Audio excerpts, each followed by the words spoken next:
Are you ready? Ready. All right, let's go. Kevin here, top 1 financial advisor and best-selling author. We are here to talk about the stock market.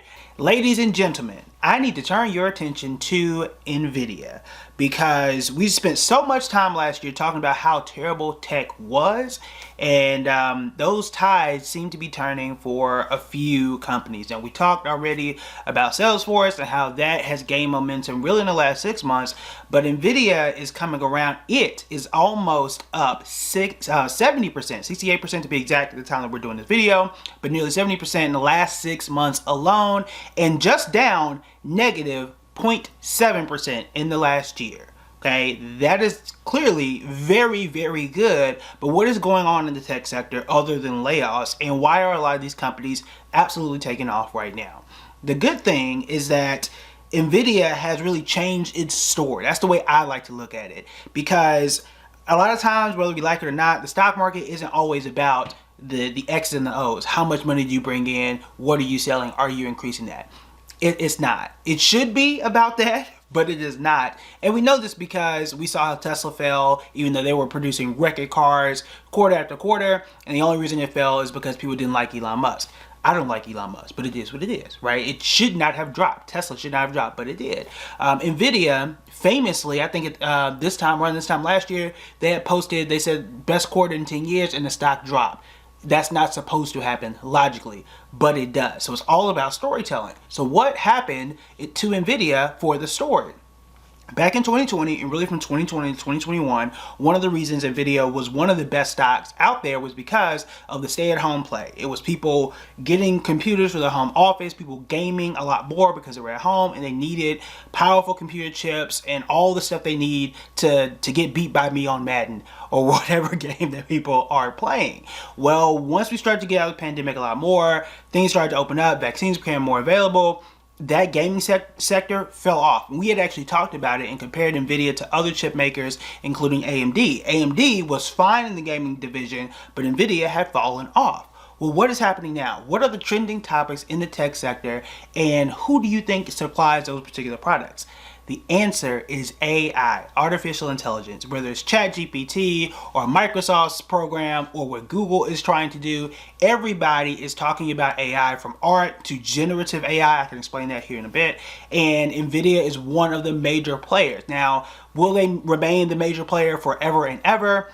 Probably not. However, to create these software, this software and these products, you need powerful computer chips, and the person, or the company rather, that's supplying them right now is Nvidia. That is the story. And AI, I think we've said it before, it's here to stay. Is it going to become a sentient robot and kill us at some point? Probably so. But between now and then, which I hope is a very long time, between now and then, whether it's writing an essay, an email, now it's gone deeper into search, creating art, creating music, poetry, all that kind of stuff. We are right now as a society definitely fixated on it and seeing what are the limits of these capabilities. And while we are so focused on that, Nvidia in the background is supplying not everything, they're supplying a lot of the foundational hardware that we need to create these computers, to create these programs, and everything in between. That is the reason why Nvidia has really taken off. Yes, they did do some layoffs and some other things. They have still missed earnings. I think the last 4 quarters, or missed earnings expectations rather, last 4 quarters or so. And I'll also show you this for their net income. You can see at one point, really after we were coming out of the pandemic, by 2021 or so, there was a sharp spike, things started to fall off. That was where we saw that gaming division drop. But you're starting to see things pick back up again, and I can't tell you that this is the perfect time to invest in any company, especially one that's, relatively volatile here.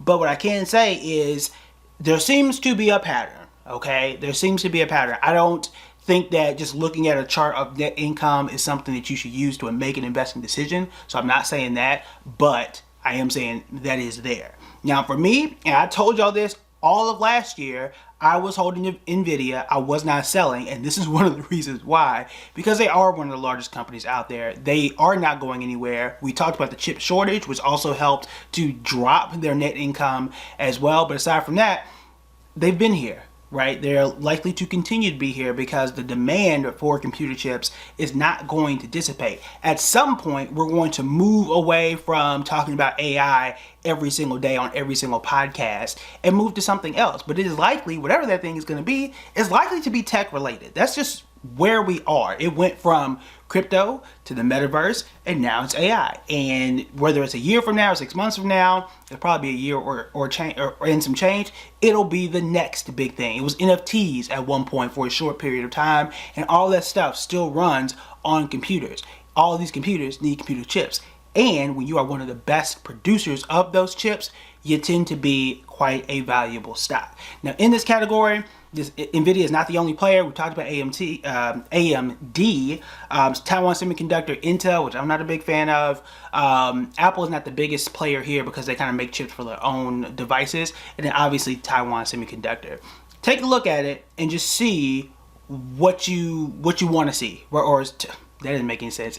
See what's out there and then compare and see what's right for you if you don't have any exposure to it. Or obviously there are a lot of tech sector ETFs, including some that are specifically for chip manufacturers. We also talked about on semiconductor a while back and did an entire breakdown there. So that's another one you can add to your list. Start to look at and see what's going on in that tech space. But the story has definitely changed. It's been changing for quite a while, especially once ChatGPT really kind of jumped on the scene in the last quarter of 2022. So pay attention to it.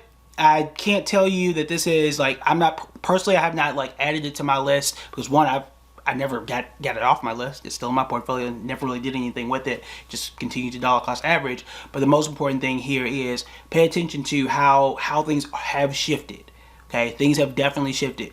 I'm not saying that 2023 is like a tech year per se, but so far it is. So far it is. It would not shock me. And again, what happened last year, as much as we didn't like it, doesn't necessarily mean it's going to be copy and paste and happen in 2023. Still a lot of time to go since we're in March, but it is something to just say, hey, look, this is happening right now. Whether it's Salesforce, Nvidia, Tesla, whatever it is, tech is moving with a lot of speed right now, and you don't want to be left behind. You don't want to come back in March of 2024 and say, oh, I should have invested in some AI company or something like that. So pay attention to it. The last thing I'll say is this: do not fall for anything that has AI in their name. Okay, this happens often. When we start to see a lot of companies or a lot of traction and publicity and even money, like we're seeing in Nvidia, start to gain momentum, companies will like to throw AI into titles. Sometimes they'll change their name. Facebook with the metaverse is one of those, to kind of capture the wave. Square, when they changed their name to Block, they want to do so for blockchain.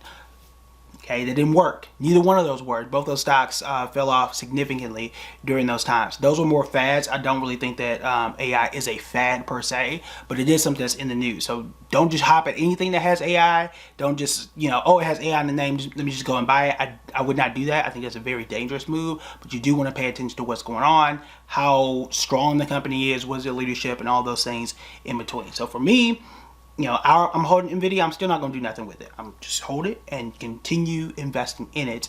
But if I were you and you're looking for something to invest in this year and you're looking for a pretty significant gain, start to narrow down and be very, very careful through your research process. All right. Let me know what you think in the comments below, and I will talk to y'all later.